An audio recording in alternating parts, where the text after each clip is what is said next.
right now. We are Right now, live. we are Hello, live. everybody. Happy New Year. Happy New Year, Happy Neil. New Year. Happy New Year. How are It's you? I'm doing great. How are you? You've I'm had a long morning. I'm great. I don't even know what time it is. I'm on very little sleep. Just got back from New York about an hour ago. Ready to talk about the shows that I didn't see this weekend. Right. That's right. A That's what we're couple of good talking about ones. today.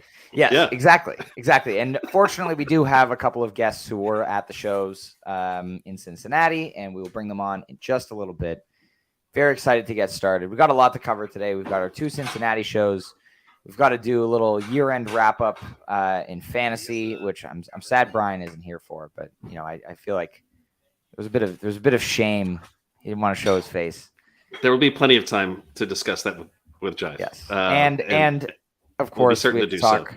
Yes, and of course we have to talk about the bracket, which we now have all the field is now closed. There will be no more jams played that could be considered.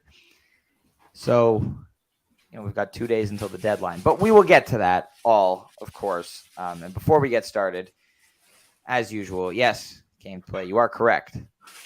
You're about to get a Versio mushroom. Versio functional mushrooms are here to help right now, whether you are gearing up for a show, going to sleep afterwards, or recovering and restoring the day after. Using varieties like lion's mane, chaga, reishi, and more, Versio concentrates the health benefits from these potent fruiting bodies into a supplement with a variety of applications. I take their lion's mane focus every morning and really enjoy the boost it gives me throughout the day. Order your Versio today with code StormSound15 for 15% off your order, available to ship anywhere in the US or Canada. There we go. You are muted, sir. I thought there might be an Aversio supplement that would allow me to watch 2 streams at the same time. Alas, they're working on it. I hear not that good. Maybe someday. Yeah, maybe someday they're working we can on watch it. 2 streams at the same time. Yes. So let's get our guests in here. We've got Taylor and we've got Jeff. Hello, gentlemen. How are you guys? How's it going? Hey guys. Hey, Happy New Year, everybody. Happy New Year. Thank you guys both for coming on today. Really, really excited to hear about your firsthand experience in Cincinnati the last 2 nights. But yeah, let's dive in. Talk about on the 30th. I heard a lot of different experiences at the venue from the first night to the second night. Taylor, why don't you take us through going in on the first night? What was that like pre-show? Yeah. So I was actually on the balcony both nights. So I think I had a little bit different experience than some of the stuff I heard about the floor. I heard the floor the first night was very crowded, and I saw how crowded it was. My experience was seamless getting in. They had separate entrances, which was interesting. So like you either went up into the balcony or you went down into GA based on where your ticket was. So it wasn't like you couldn't really mix and mingle as much as other places. But the balcony was amazing. I was like on the second row both nights of the second floor. So just view. Got in probably an hour before the show. Really easy access to merch, easy access to foods and drinks. Everything was really smooth for me. But I know the floor seemed a little bit different. So I don't know where Jeff, where you were, if you had. Were you on the floor, Jeff? I was on the floor first night myself, and my wife Raina, who's driving. Say hi, Raina. And we were on the floor first night. It was a bit of a shit show. It was packed, but we were maybe 12 rows back, kind of right between Rick and Pete, and we had a good crew around us. The vibes were pretty good, but for second set in particular, there were just too many people. It was way too packed. You wind up with the issues that you have at any oversold GA floor, which is right. A lot of people butt to butt, and amateur hour stuff, people going down, people drinking too much booze, not enough water, there was some misbehaving. We didn't experience any of it firsthand, but we certainly saw some heard some stories and saw some things from afar. Some guy was trying to fight people and fight security. It was unfortunate, but the show was really good, and fortunately, the things going on the floor did not detract from us enjoying it. Awesome. Let's talk about the opening bit of 12:30's first set. You got Elizabeth, Blood Buzz, Ohio. What was that like, Jeff? Tell us about the beginning of the show, first night, first look at the new lighting rig. All right, so Elizabeth kicked in and it was on. The whole place just started to. We got to feel and experience the sound of the room. That this is a brand new venue built specifically for concerts, and there's been a pipeline from locals about how great the sound system is in the venue.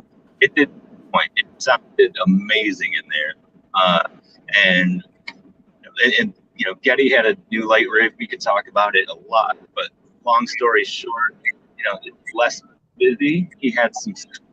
Instead of adding new toys, he actually kind of scaled and put a big white screen behind the stage. And they did some things where kind of interesting color palettes would be projected in the back of the screen to do things. And then a light rig sort of surrounding it would do the usual things that you expect out of a Getty light rig, but in seemingly, softer, different color palettes. But yeah, so the light rig kicked on. I don't think it really did anything too fancy during Elizabeth, but took a few songs before we really started to see what it could do. But Elizabeth was great, jammed it nicely, got everybody up, and was started.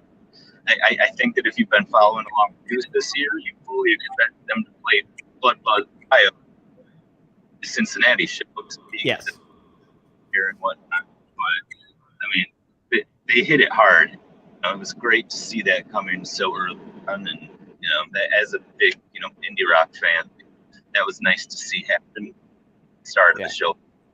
Hell yeah! It was it. That's a great cover that they do. Taylor, what about you? What was the beginning of this first set like from your perspective? Yeah, I thought Elizabeth kicked it off well, and there's a nice little jam on the end of it. If you don't skip over the end of that, it's definitely. Goes almost type 2, picks up really heavy.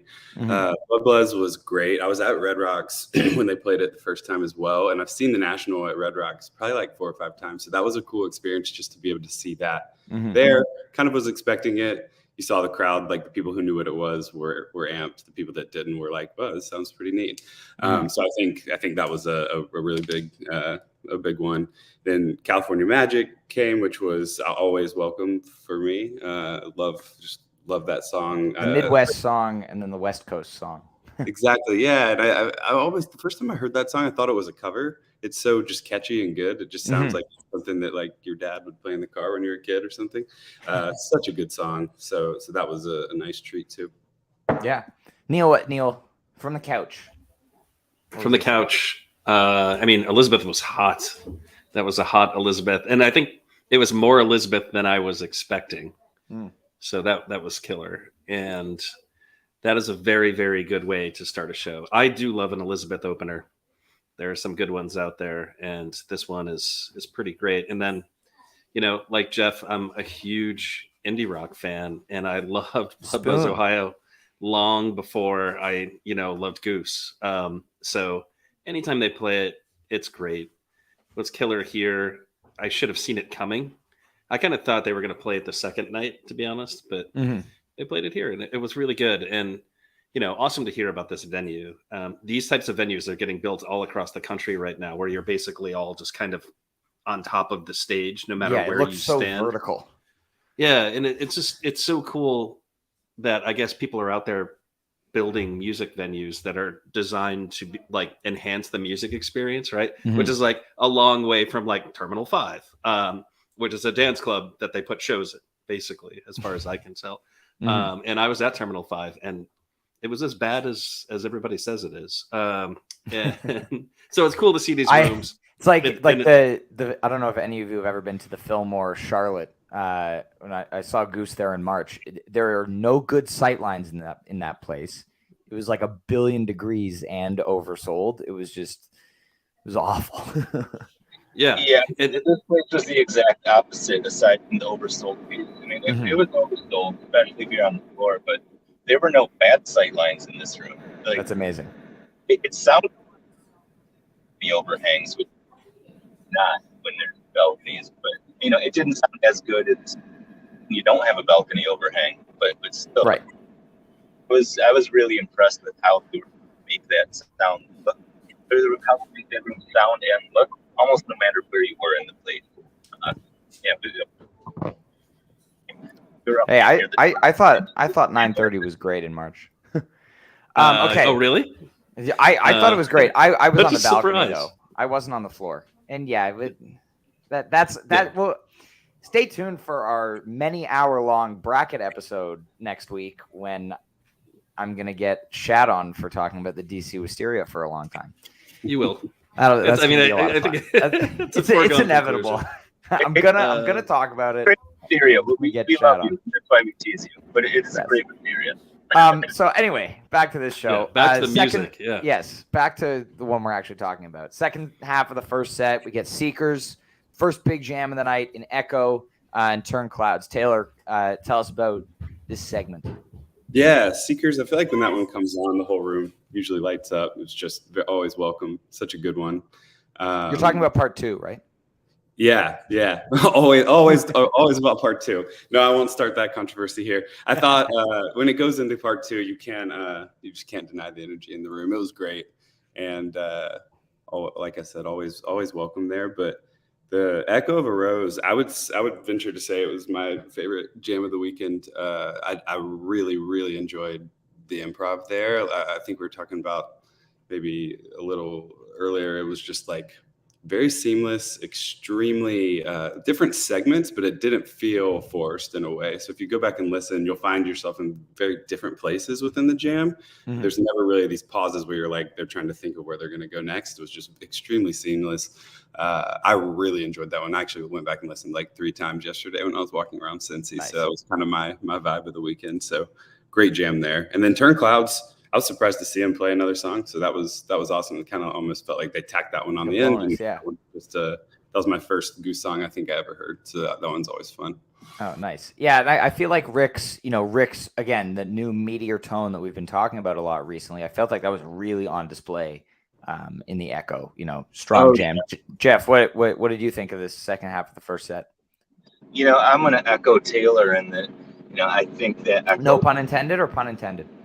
I guess that was unintended, but yeah, I think Echo was also my favorite jam of the weekend.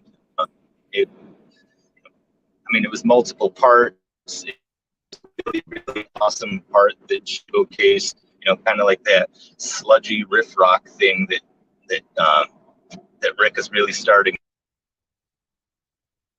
in these large rooms. But this new tone of his is really just something Goose miss, and then to see that just kind of command of the room to this new tone coming through here in Cincinnati was really great to see that trend continue.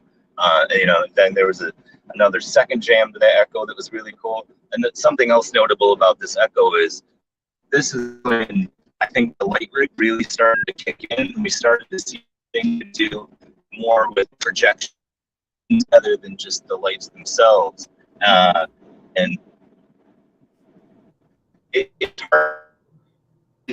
I did put a couple of videos up on Twitter, so I'm happy to go on Twitter. So in those Echo videos I put the other night, exactly what was going on with behind the stage. Really, really cool stuff that playing. Nice. Neil, what about you on the Echo? Yeah, California Magic, awesome. Seekers, awesome.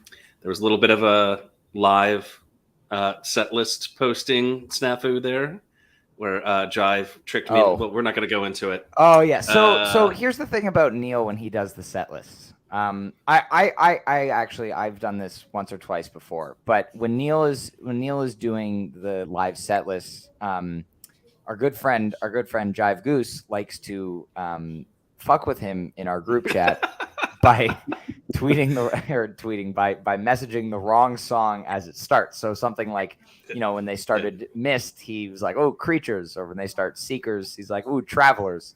Neil unfortunately fell victim. Though, we do know that Jive Goose has made mistakes of that nature before. All the time. All the time. And he will never admit it. I will admit my mistake. We have receipts. There are receipts somewhere. Yeah. It's true. But yeah, It's so true. that was I forgot about that. That was It's a very mistake. Yeah, he got me good. He got me good. That's just not nice. Yeah, it was Yeah. it was So- really interesting being at a Fish concert and watching the group chat happening during the show. There was a lot going on. But yeah, sorry, the echo. So yeah, Echo. This Echo is really good. It's really, really good. I am a sucker for multi-part jams. This is a multi-part jam. It gets immediate consideration for top jams and my bracket when something like that happens. I need to go back and listen to this one because it did not hit me the way it hit people that I'm like reading about. Like I was thinking this is kind of like the tail end of my bracket, kind of maybe not. But people really dig this jam. So I need to go and check it out. One thing that I did kind of notice when I was listening to it is just like how deliberate, and this is actually a theme for the whole weekend, but or not, yeah, I guess the weekend, is Peter's piano playing. I mean, he really, really leaned heavy on piano, and he does it in this jam, and it's super deliberate, and it's great. It's very, very good. Yeah, he was doing that a lot in Colorado too. A lot of very heavy on the piano. Yeah, just way more piano than you would expect. In backing up to Elizabeth earlier, there was the clav section, and then he immediately jumped off the clav right to piano. And yes, yeah, and there were Garrett. Thank you for pointing that out. There were a couple of CCPs in there, coincidental chord progressions for Wolfman's Brother and Sinnerman at a couple of different times. So far, the committee has ruled that they are not full teases, but it was cool. It was cool to catch that. That Wolfman's theme is a theme that they pick up here and there, and like you've pointed out, is the same chord progression as Pancakes. Yeah. So they're just picking up Pancakes basically, and it's a pretty simple progression, and it seems like something you could just kind of pick up in the middle there, and I don't know, it's pretty cool stuff. I did not catch the Sinnerman thing. I saw it. I saw it posted a couple of times. But yeah, that's definite CCP on that one. Yeah. Well, let's Sinnerman then, because I guess if none of us heard it, I didn't hear it either. But yeah, I mean, Peter was definitely using the piano to establish. Just want to say, I want to point out, came to play. Just for the record, I like using the draconian criteria because I'm a nerd, and it's good. Okay, let's talk about the second set here. A couple of really, really interesting things here. I know, Jeff's really going to want to talk about what happened at the end of the second set here. I know you're a big fan of it. So, Jeff, tell us about the second set. You go first. All right, so they started by playing It Was Not Peter's. And I mean, it was a great miss. I don't remember a lot about it and have not had a chance to go back and the fact that I don't think they finished it. It sounded, if I'm remembering correctly, there and just kind of this. Here we'll go. Let's go. Taylor, why don't you talk about the second set? We'll come back to Jeff once he has slightly better connection. Yeah, no worries. Echoing what he said, the miss was really good, and it was. We got into a really good groove at the end. I feel like the jam was pretty similar. Like it didn't stray too far away, but it was a really, really nice groove. And then I think Rick came back with the auto-tune vocals kind of at the end, like almost bringing it back, but I don't think they completely finished it. So it was pretty cool. Just like almost not quite landing, but a pretty cool way to end it. And, I think it was like 15, 16 minutes just with a good groove. And then into the Arcadia, which was absolutely amazing. That intro going into it was just, I could talk the whole podcast about how cool that was because you could tell it was coming. You could almost feel it. I turned to the guy next to me. I didn't know him. I was like, I think it's Arcadia. He's like, no, I don't think so. And I was like, I think so. And it kind of kept getting closer and closer and closer. And by the time it was there, it was almost this build and the song had just started, which is a really cool way to like go into a song that everyone loves to hear. Mm-hmm. No, hearing the fresh take on the intro like that is really cool. And, I'm hoping they do more things like that because that's awesome. Yeah, it was really neat to hear. And then obviously the jam speaks for itself. But the Heartbreaker teases were amazing. Big Zeppelin fan, so I was picking up on those. It was almost like they were fighting it because they never fully went like into it where it sounded completely like Heartbreaker, but the teases were just right there all through it. So it was kind of this cool push and pull where it was like, we're not going to do it all the way. We're not going to play Heartbreaker, but we're going to let you know like that it's right there on the cusp. So it was really neat just to watch the dynamic there. Rick was tearing that up. Mm-hmm. So yeah, Arcadia was great.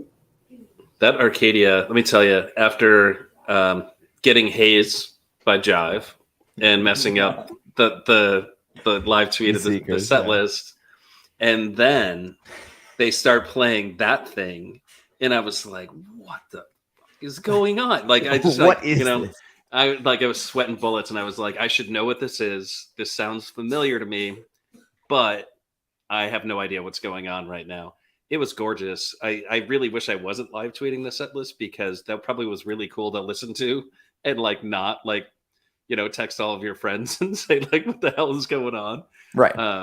But yeah, killer. And then kind of a neat little Heartbreaker thing, which is like not typical Goose. This is not a thing that like Goose does. It's just like kind of throw in some Led Zeppelin in there, or like, kind of going back to Goose Miss with like the what the heck? The Rockdale? The Rockdale. Crazy Train. Yeah. Crazy Train. So interesting that they're doing that now. This is a new thing. This is not a thing that's always been done, in my opinion. But I don't know. Pretty great. And makes that jam super memorable. Killer Arcadia. Yeah, I like that too. I'm sure it was just, Rick and Trey were texting, and Trey was like, oh yeah, I teased Heartbreaker last night, and then Rick wanted to get in on the action. Really, really cool jam. I love the intro. Peter's been really using that vibraphone really well lately, and it sounded great. I also want to talk about the mist too, because this is one of the longest mists I think since Kansas City 2021. And like just a lot of great patience in this one. Amazing vintage vibe work from Peter in the jam. Like just really, really, really excellent. And this song when they build it up like that, when they take their time, and then Rick just goes ham on the vocal ending, it's always amazing. Yeah, it was really patient. I think that's a good word for it. It didn't. A lot of the jams from this weekend took off really quick out of the song. Like within a minute, they were somewhere else. This one really progressed slowly, but it got somewhere. I would agree. Mm-hmm. Yeah, and we'll hear from Jeff hopefully when his connection gets restored. And then rest of the set, cool. We get Slow Ready, another one of those, second jams, if you will, or outro arpeggiator jams. This one didn't segue as cleanly as a lot of other Slow Readies have, I think, in my opinion. I did not note it with the full arrow segue on .NET because of that, but still cool. Ooh. This old C got going quickly, and then Hollywood Nights, which was I walked out of MSG as like this old C jam was like peaking, and I obviously the first thing I did when I walked out of the venue was put on the Goose stream naturally, and so I caught the segue, which was really cool.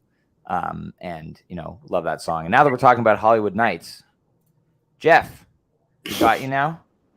Yeah, I'm back. Sorry, I think we were driving through some bad signal area. Can you hear me now? No worries. Yeah, you're coming through. Perfect. Yeah, so this old C, just to get back to that, it felt a lot longer to me in the moment than it really was. It kind of went into a spacey jam towards the end that I thought was closer to 18, 19 minutes, but I think it was just like a 12-minute C. But yeah, it was 13 or so, I think. But the way that it melted into Hollywood Nights was really, really cool. I actually thought it was something else coming. I forget what, but my wife picked it up right away, and she was like, "Is this Seeger?" And I was like, "Oh my God, it is!" Fortunately, the crowd was really, really packed during that second set, because otherwise I may have ripped off my shirt and been that guy. I actually started trying to pull up the shirt, and I was like, people are too close to me. I can't even put the shirt over my head. So, that saved a potential incident, and it actually allowed me to not get ejected before the encore, which is great. Perfect. I really wanted to experience that encore.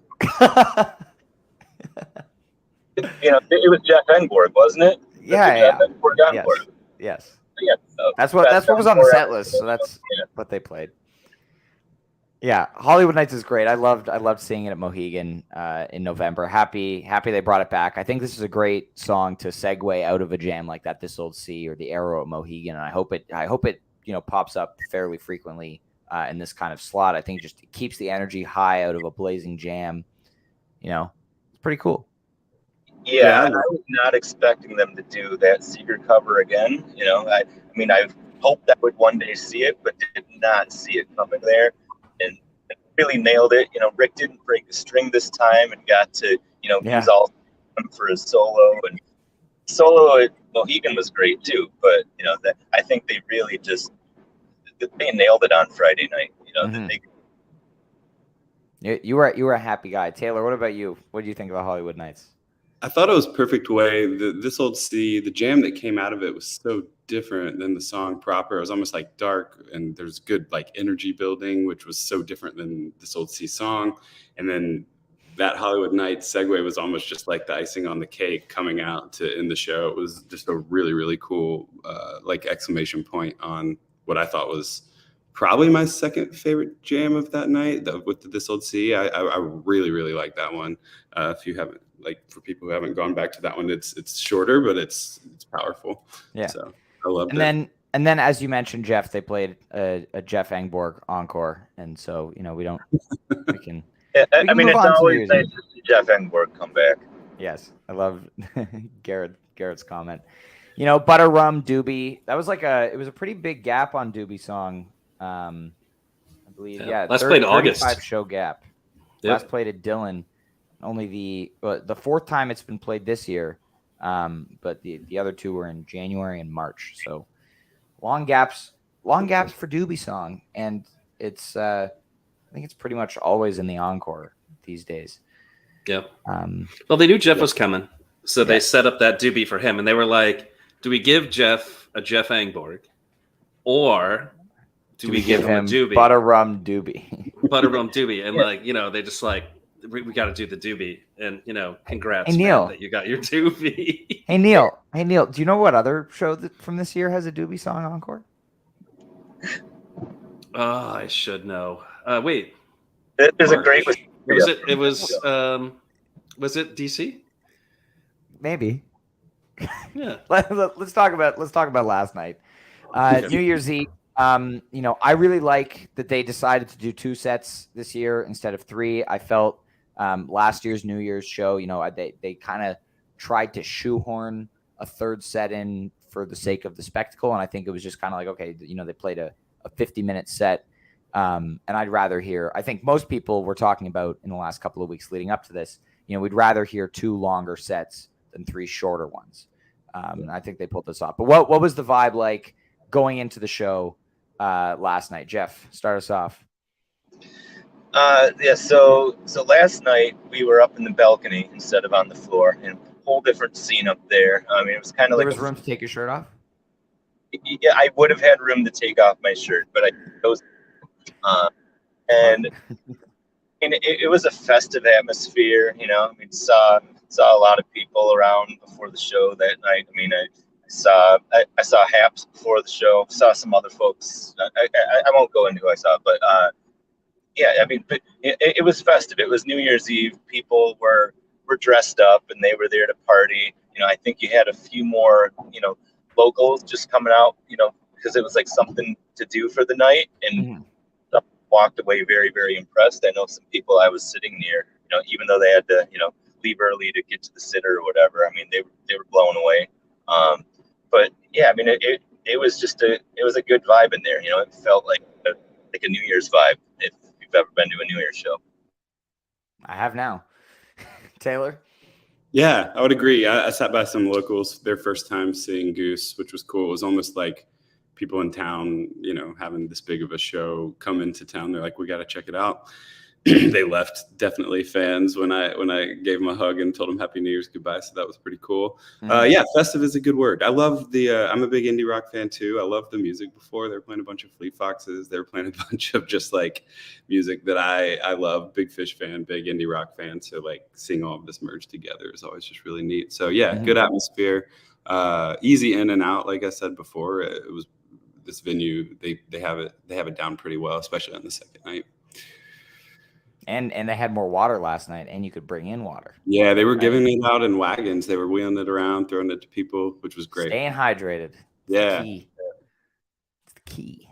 You would think after Woodstock 99, venues like would not fuck up the water thing. I mean, here we are 23 years later, 24 years later now. And we have a documentary to show us. I waited in line at set break last night for 25 minutes at MSG for a water fountain because there were only like 2 in the whole venue. Worst venue in the country. Should we talk about the venue? But that's not what we're talking about here. Let's talk about this first set. Starts off with All I Need, Born, Hunger Sight. Breaking, I think, some of the longest gaps. I think the longest gap on Born for sure, but the longest gap on Hunger Sight since the gap between its debut and Philly in the spring. But yeah, I think I was surprised to see both of those songs, disappear for so long. Born was 14 shows. Hunger Sight was 7 shows, which is not that many, but a lot for that song. But the All I Need had a great little jam in it. The Hunger Sight, they're really, that song is in its groove now. That it's like that groove that they hit with Trey at Radio City in that song. Like that's kind of the jam they're getting into now. Just this very propulsive, hard charging, fast groove. That's very nice. But what was the? Let Neil from the couch. Oh, can I go first? Yeah. Thanks, Ryan. I was going with the first hands, but let's mix it up. Interesting that they shelved Born for so long. I don't understand that. Because it's such an awesome song. You would think they would want to play it more. And Hunger Sight, it feels like they were just kind of keeping in their back pocket. Like they didn't get around to playing it at the end of fall. And then they went out to Colorado and they're like, we're saving this for New Year's. We're not going to play this through the entirety of Colorado. And that just kind of happened that way, And I see what you're saying about Hunger Sight. This is like the Hunger Sight jam you expect now. Because there was a while there where it wasn't really clear what they were going to do with the songs, and also with Born too, where every version kind of sounded a little bit different. I killer way to open the show. I misspoke. It is a killer way to open the show, and the All I Need was awesome. Open a show, but the All I Need was awesome, right? I was just going back to look at the set list. I mean, this set, talking about jamming over the course of the weekend, this has like the most concentration of like really good jamming, in my opinion. Absolutely. Taylor, what did you think of first half of the first set here? Oh, we're losing. I think Jeff, what did you think of the first half of the first set here? I thoroughly enjoyed the entire first set. All I Need, it was another one without a second jam, but when they play it the way that they play it, when they play it well, it doesn't need a second jam. I may be running a timer or whatever, but it was a good version. Born was super nice to hear, and it sounded really, really good in that room. Kind of acoustics of the room, I think. To be able to hear every little piece of a delicate song like that is really nice. And Hunger Sight, I actually expected them to open up a set at some point over the weekend, or I figured it seemed to figured they would open a set, or I thought it could even come out of the New Year countdown because it's been such a big part of the year. Right. To put it in that spot right there, and to really, really just open up the improv the way that they did with it, and with that propulsive groove, like you mentioned. I think that the whole night just kind of took off from that part. Like Hunger Sight sort of flip the switch in the room, and they fight. I mean, like they could do no wrong. Like very, very well together. Oh yeah, yeah, and then we get the second play of Mr. Action. Great song. I really like this one, and we talked. When we were talking about the Boulder show, we talked a bit about how it was like the origin story for Dr. Darkness. Lyrical similarities, and then we got Dr. Darkness later in the show.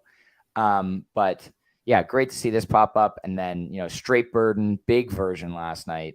Really great jam. We talked about, before we went on, how it's kind of like similar kind of like that Reba-esque jam that we saw in the Westville version back in May.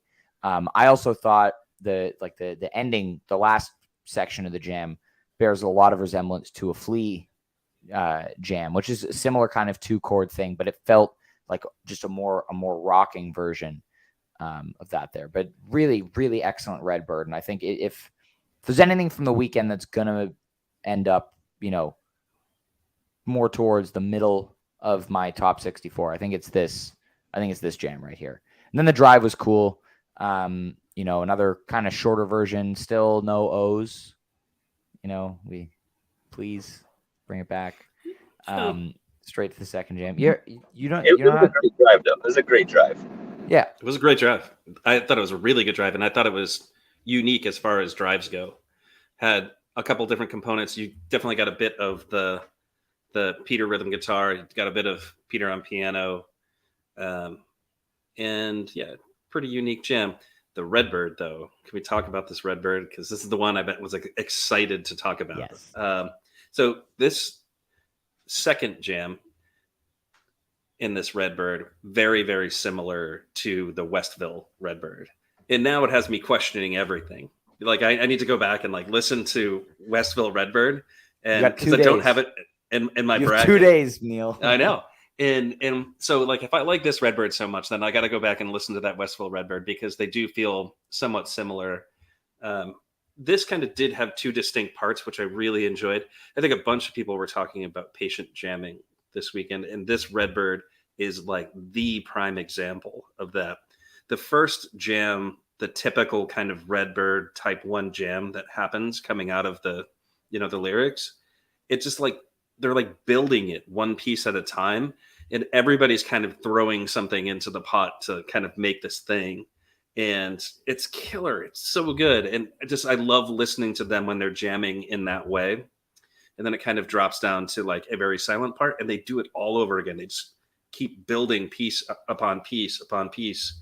And then it arrives at this really gorgeous jam that, folks will say it sounds like the Reba jam, which doesn't exist, but it did sound a lot like the Cross-Eyed and Painless jam. This is a killer jam. It's just, I'm stoked about this one, and we'll see where it lands. Yeah, that Redbird was phenomenal. I think my favorite improvisational part of the New Year's show for sure. And it's something that you didn't really touch on that I think might have been my favorite part of the song was in between the first jam and the second jam, sort of when everything kind of falls out and it goes into silence for a moment.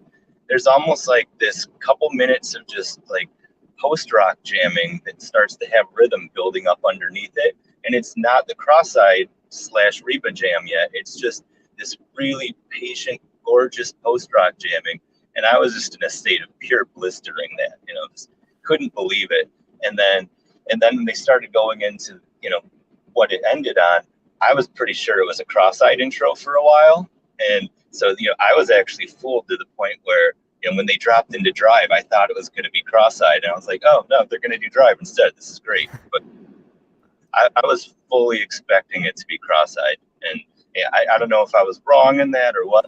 That felt. You weren't alone.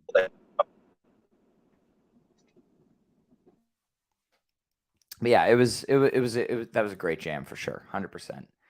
And then second set, their kind of theatrics last night were really cool. I look forward to watching this whole thing on video. I've seen some clips here and there. I caught a little bit of the beginning of the second set at one of the set breaks last night. Right at the beginning of Dr. Darkness, and I saw they came out in all white with the creepy visuals behind the stage. But it's cool to, read this morning, like they were wearing all white. I think you guys said Peter was the only one with sleeves. And the second set was performed in like all monochrome black and white colors until the New Year's countdown. So Dark Darkness, Indian River, Silver Rising, and the first part of Madhavan, all in grayscale. Jeff, what was that like in the room? Oh, wait. Before we go into that, Jeff, tell me, were you on the edge of losing your sanity in Dr. Darkness with what they were showing on that screen? Because that was terrifying. Absolutely terrifying. Raina just laughed. Raina, were you scared? It was weird for Goose. It was weird for Goose. It was really cool. They don't tend to do this kind of like art rock theatrical stuff like you might see with other bands. Like the screens behind the stage during Dr. Darkness. I felt like I was at a Billie Eilish concert. Like it was really cool and disturbing stuff going on the screens in black and white. And then it was with that creep Dr. Darkness intro that they really extended for a while. And I just thought that 3-song opening intro piece was really, really cool. It was just 3 amazing theatrical sounding songs. You've got Dr. Darkness, the New Indian River, and then what came next after that? Silver Rising. And just the way that they did this black and white art rock thing with the screens and minimal lighting in that room, it was really, really cool. And to see them all out there wearing all white, you kind of started to understand the poster from the first night that had kind of just like, if you haven't seen the posters, it's all these guys out in space, and instead of their space helmets, they're just kind of like white spots where you can, like, I guess, color in whatever you want. You can draw the person, or the guy signed the little bubbles on each figure for the signed versions of the posters.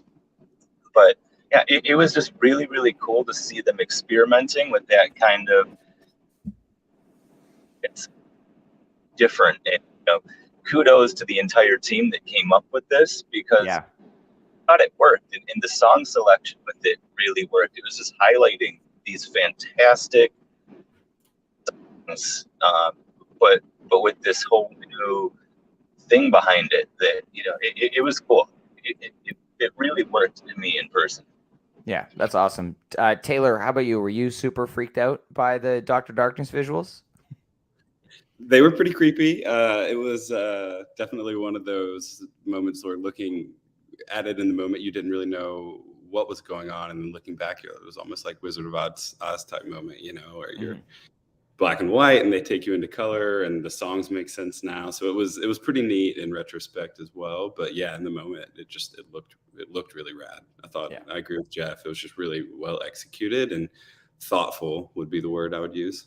Yeah, and then we get closer to midnight. They rip into Madhavan, and this just rips.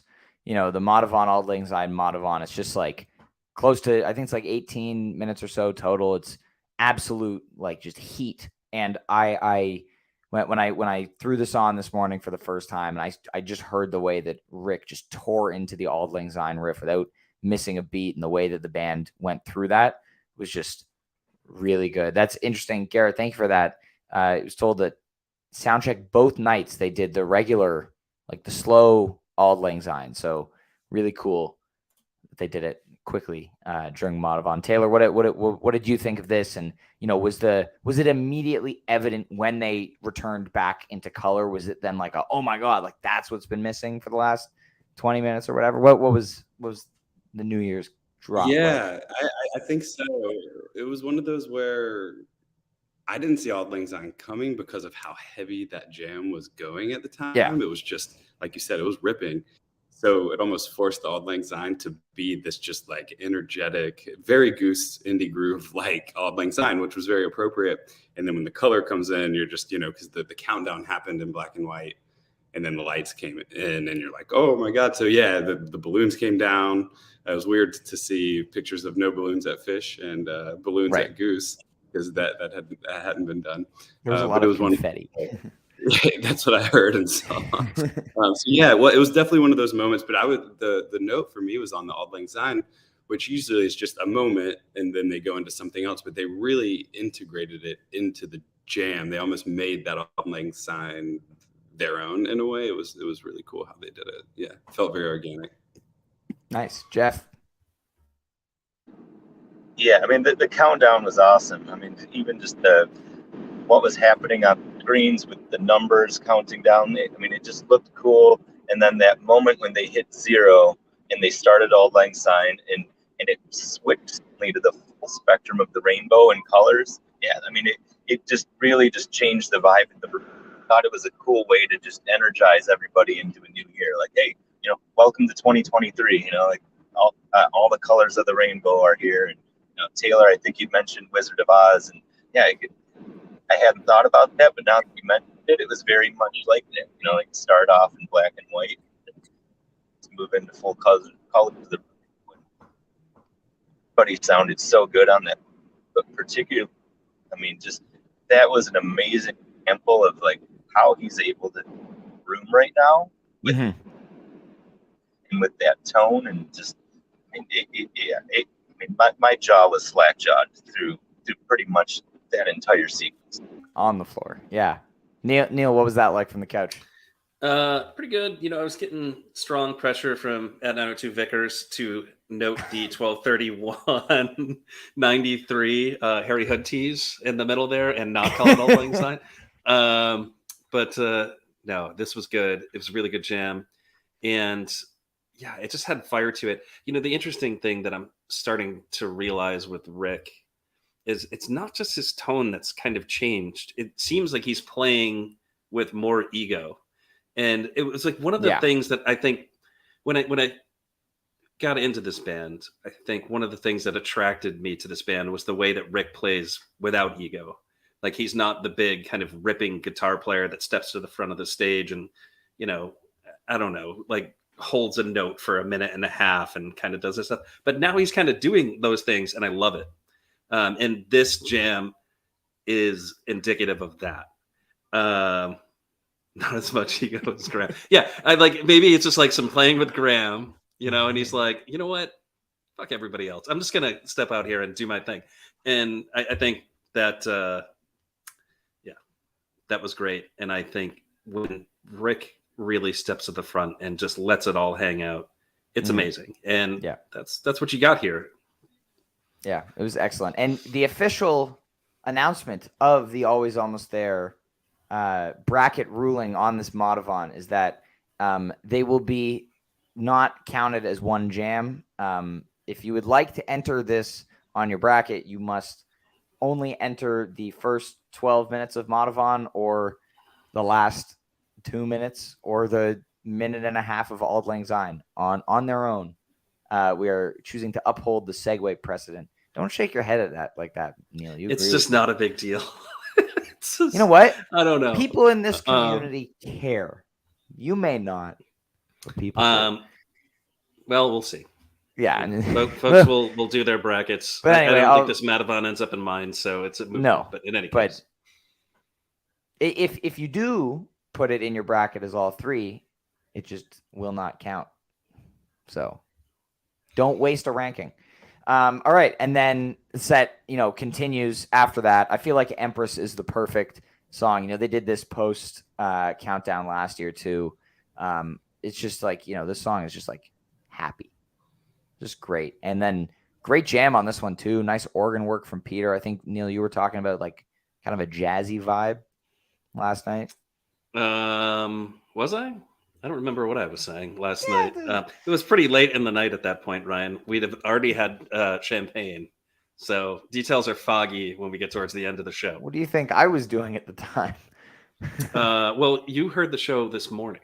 You were at a different show. No, I'm remembering your message. A show that we're not going to talk about on this podcast. Hey, I've been really good at not talking about it. Oh, man. This Empress, I need to go back and listen to again.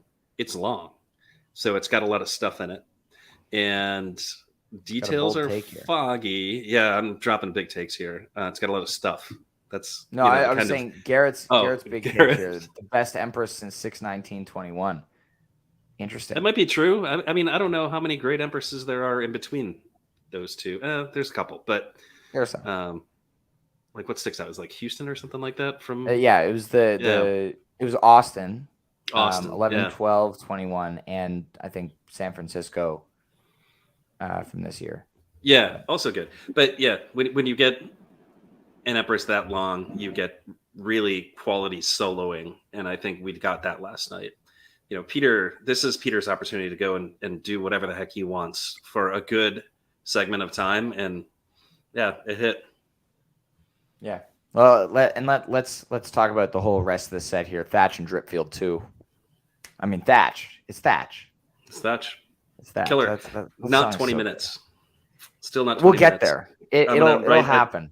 I think really what I need to do is just at Jeff on Twitter, and then he'll respond and say like, yes, Neil, I think it's a great idea to play a 20-minute He Thatch. definitely won't be like, I don't have control over these things, or I just play drums, man. Oh man. Or maybe he would just ignore you. He probably would just ignore me. I don't know. But in any case, it would be funny to hear what you would have to say about that. But Jeff is a man of the people up to a certain point. Yeah. Yeah. And then, so what did you guys think, Taylor, talk about Empress Thatch Dripfield? Yeah, Empress was really good. It was, I don't know if you did say the jazzy comment, Neil, or not, but I think it was kind of jazzy. It just, I was trying to think of a word for it this morning when I was re-listening. It's kind of like slow, but it bounces along pretty well after the Peter solo.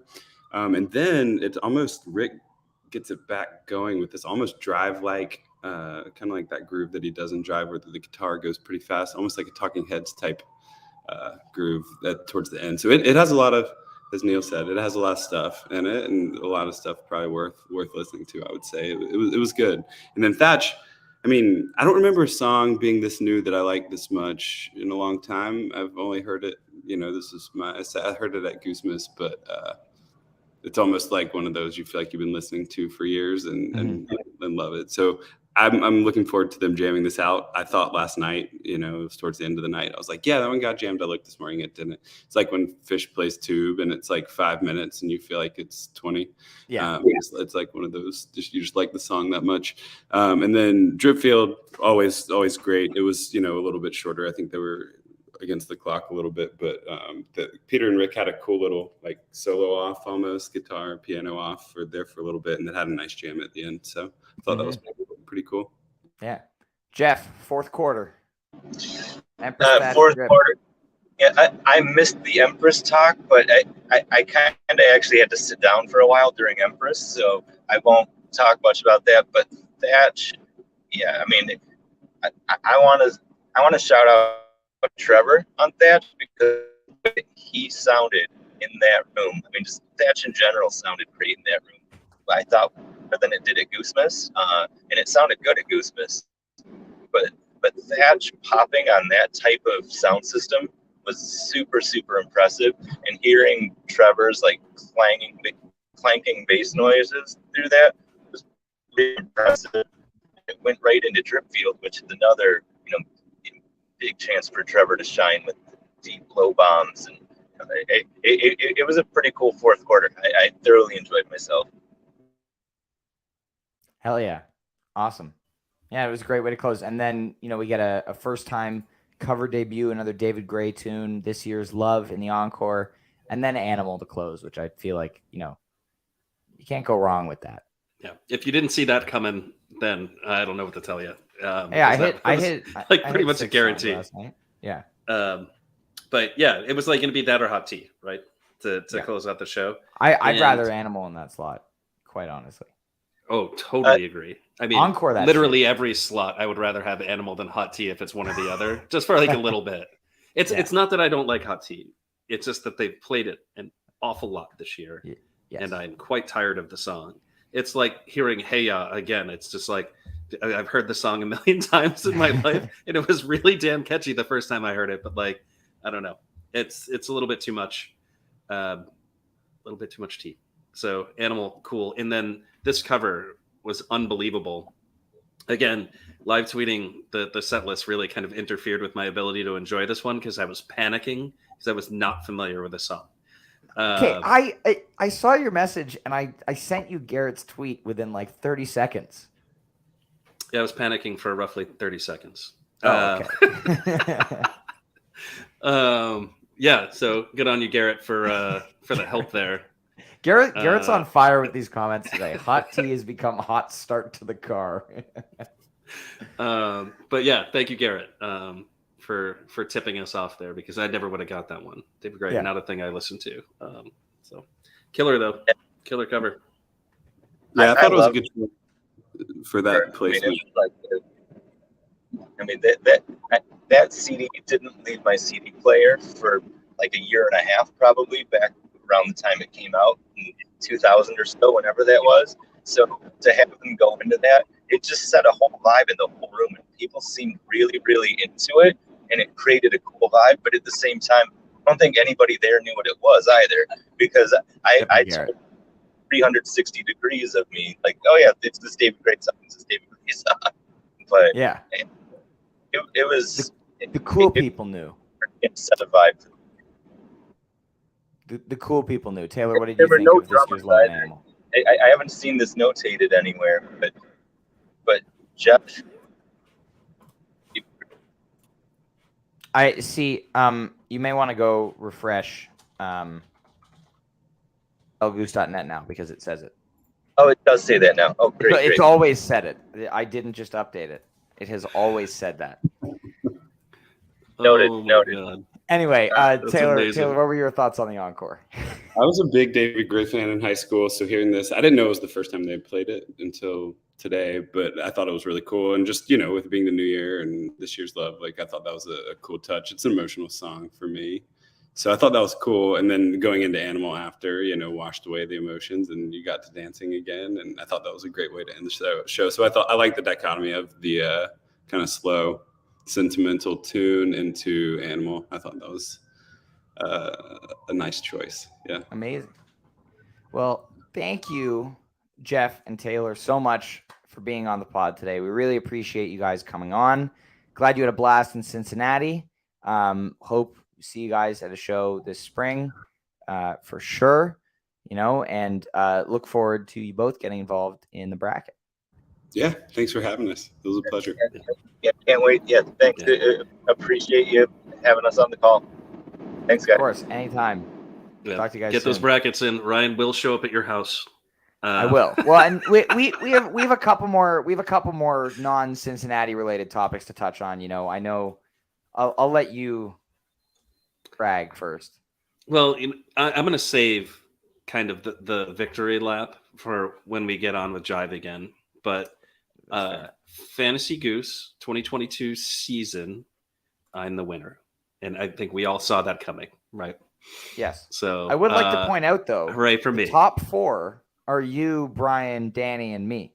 So yes, that proves one thing and one thing only, which is we all listen to way too much Goose, and we shouldn't be proud. And we all take it way too seriously. Kev is actually the real winner because he's in 11th, which means he doesn't take it as seriously. And then I meant to look up who won the season. Yes, I'll look at the season, but I want to shout out Uncle Fred's Jive, who hit 8 for 8 last night. That is really impressive. I don't know how many times that's been done, but he hit 8 for 8, which is really, really cool. The Goosemas and New Year's winner, Chris Newcomb, 87 points. Pretty good. Oh, and I was in 4th. I beat you by a healthy amount. Yeah. Wow. I don't do good in short seasons.